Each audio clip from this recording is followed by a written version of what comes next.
Pegbert made a new friend. I know what you're thinking. What happened to that bridge and where is the rest of it? And it turns out the answers to those questions are going to remain a mystery. But I still need to fix the violin, so let's get into this repair.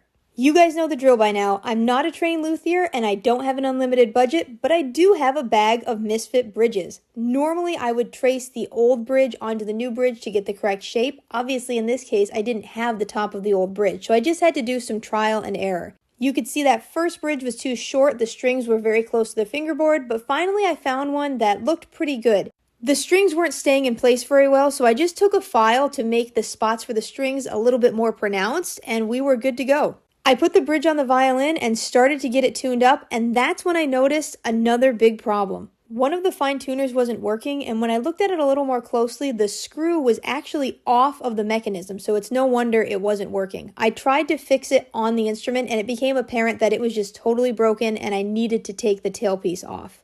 At this point, I was salvaging any parts that I could use for future repairs. I kept the fine tuner screws and the tailgut, but the actual tailpiece itself was total garbage. And here's my box of misfit tailpieces. I dug through this until I found one that would fit the violin. I put on the new tailpiece, attached the strings, set up the new bridge, and got everything tuned up. It was much easier with all of the fine tuners functioning properly. And of course, I made sure to add my instrument inventory number to the new bridge. Overall, a pretty simple repair that got the instrument back in playable condition. And that's how